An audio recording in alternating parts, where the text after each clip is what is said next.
नमस्कार, मैं Devaki Meena, assistant professor समाजशास्त्र विभाग एसपीसी गवर्नमेंट कॉलेज अजमेर। आज का हमारा टॉपिक है मैक्स वेबर का नौकरशाही या कर्मचारी तंत्र का सिद्धांत, ब्यूरोक्रेसी।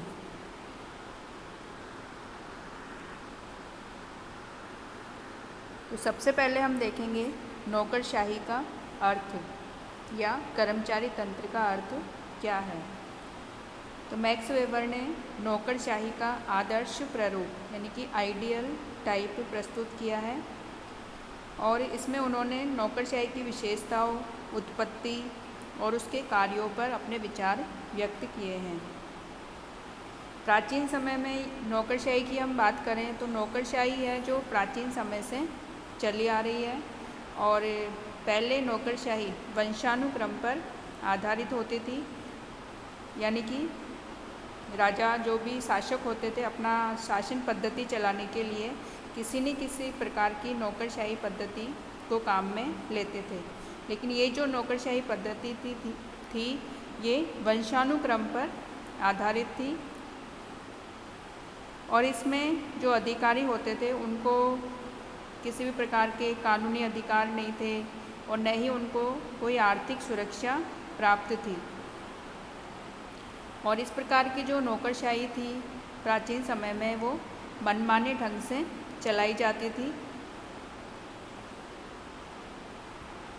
और बाद में धीरे धीरे औद्योगिक क्रांति आने के बाद जो बड़े बड़े उद्योग स्थापित हुए उनके संचालन में भी नौकरशाही संगठन काम में लिया गया और उनके आधार पर जो बड़े बड़े उद्योग धंधे थे उनका संचालन किया जाता था। तो मैक्स वेबर ने जो नौकरशाही का जो अर्थ बताया है उनके अनुसार नौकरशाही प्रशासन का एक ऐसा तरीका है जिसमें कार्यों का स्पष्ट रूप से विभेदीकरण पाया जाता है और इसमें विशिष्ट योग्यता के आधार पर सुनिश्चित प्रविधि के द्वारा व्यक्तियों का चुनाव किया जाता है और उन्हें विभिन्न पदों पर आसीन किया जाता है और उन व्यक्तियों को अपने पद से संबंधित निर्धारित जो भूमिका है उसे निभाना पड़ता है और जो विभिन्न पद है उनमें एक प्रकार का संस्तरण यानी कि उतार चढ़ाव पाया जाता है नीचे से ऊपर की ओर और नौकरशाही से संबंधित सभी अधिकारी अपने अपने दायित्व का जो निर्वाह करते हैं वो सामान्य नियमों के अंतर्गत रहते हुए ही करते हैं और इस प्रकार के जो नौकरशाही का संचालन है वो विशेषीकरण के आधार पर किया जाता है और इसमें जन्मजात लक्षणों का महत्व नहीं पाया जाता। अब हम देखेंगे कि नौकरशाही की कौन कौन सी परिभाषाएं दी जा सकती है। तो सबसे पहली जो परिभाषा है वो है पीटर ब्लाउ के अनुसार। पीटर ब्लाउ ने नौकरशाही को परिभाषित करते हुए कहा है कि कोई भी ऐसा संगठन जो विस्तृत आधार पर प्रशासकीय कार्यों को क्रमबद्ध रूप से चलाने के लिए बहुत से व्यक्तियों के कार्यों के द्वारा समन्वित होता है उसे नौकरशाही के नाम से जाना जाता है।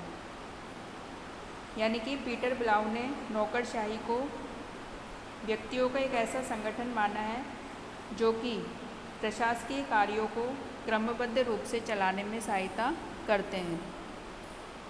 नेक्स्ट जो परिभाषा है वो है कार्ल फ्रेडरिक के अनुसार।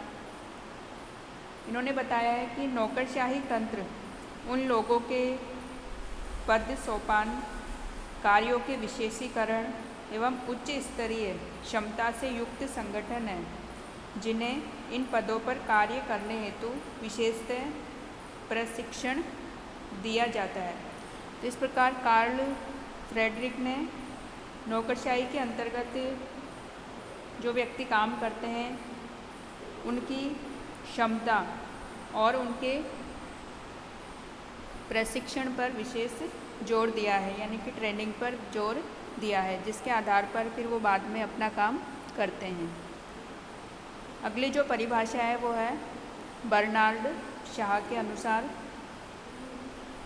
इन्होंने बताया है कि सत्ता के उपासक उच्च पदाधिकारियों की सामंतशाही का दूसरा नाम नौकरशाही है। तो बर्नार्ड शाह ने अपनी परिभाषा में सामंतशाही को महत्वपूर्ण माना है, यानी कि सामंतशाही को ही नौकरशाही का दूसरा रूप माना है। जिस प्रकार पहले सामंतशाही के आधार पर यानी सामंतवाद था, उसके आधार पर कार्य किए जाते थे प्रशासकीय कार्य, तो नौकरशाही को ही सामंतवाद का एक रूप माना है। अगली जो परिभाषा है वो है विक्टर थॉमसन के अनुसार। इन्होंने बताया है कि नौकरशाही संगठन में अत्यधिक स्पष्ट श्रम विभाजन द्वारा काफ़ी स्पष्ट सत्ता का पद सोपान होता है। विक्टर थॉमसन ने अपनी परिभाषा में श्रम विभाजन को महत्वपूर्ण माना है। एक और परिभाषा हम देख सकते हैं कोजर तथा रोजनबर्ग के अनुसार। इन्होंने बताया कि नौकरशाही को एक ऐसे संस्तरणात्मक संगठन के रूप में परिभाषित किया जा सकता है जिसका निर्माण बड़े पैमाने पर प्रशासनिक कार्यों को तार्किक रूप से पूरा करने के लिए अनेक व्यक्तियों के कार्यों को समायोजित करने के उद्देश्य से किया जाता है।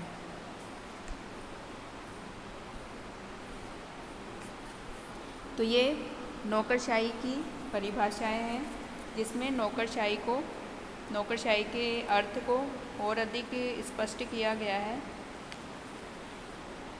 इस प्रकार हम कह सकते हैं कि जो नौकरशाही है वो तार्किक एवं विवेकशील नियमों पर आधारित होती है। इसके लिखित नियम होते हैं।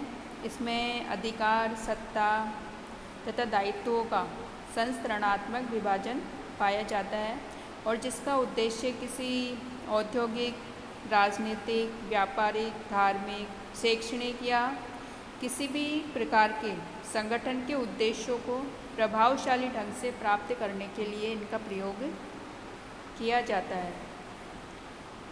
और नौकरशाही में विभिन्न व्यक्तियों के कार्यों का समन्वय स्थापित किया जाता है आपस में। और मैक्स वेबर की मान्यता है कि नौकरशाही के पीछे तार्किक नियमों की एक व्यवस्था होती है और उन नियमों के आधार पर पूरी नौकरशाही आधारित होती है और पूरे प्रशासकीय कार्य किए जाते हैं।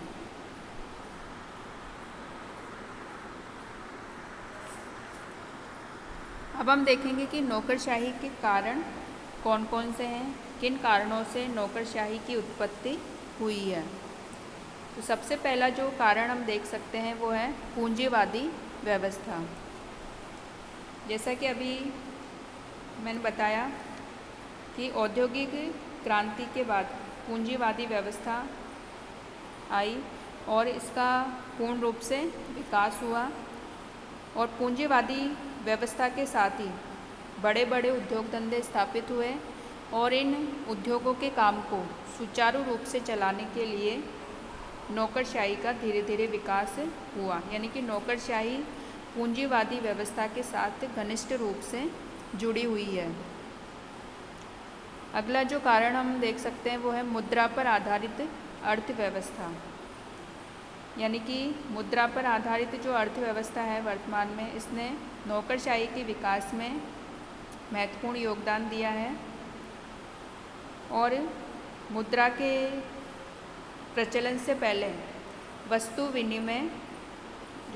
विनिमय की जो व्यवस्था थी वो थी और जिसके अंतर्गत अधिकारियों को उनकी सेवाओं के बदले में विभिन्न वस्तुएं प्रदान की जाती थी।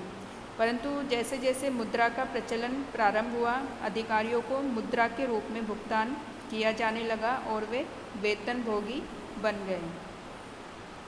तो मुद्रा पर आधारित जो अर्थव्यवस्था है इसने भी नौकरशाही के विकास में योगदान दिया है। अगला जो कारण हम मान सकते हैं वो है प्रजातंत्रीय व्यवस्था।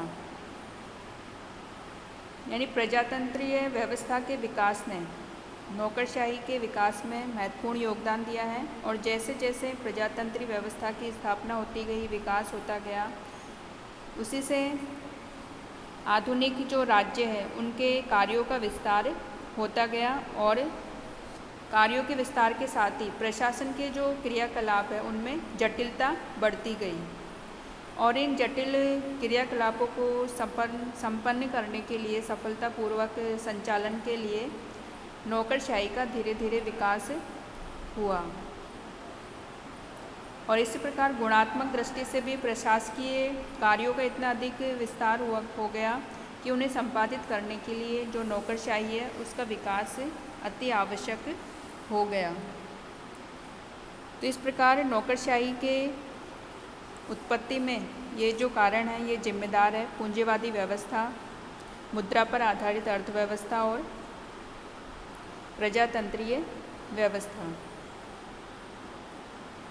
तो आज हमने देखा मैक्स वेबर के द्वारा दी गई जो महत्वपूर्ण अवधारणा है ब्यूरोक्रेसी, उसके अर्थ के बारे में, उसकी परिभाषाएं और नौकरशाही के उत्पत्ति के क्या कारण रहे हैं, कौन से कारण उसके लिए उत्तरदायी है।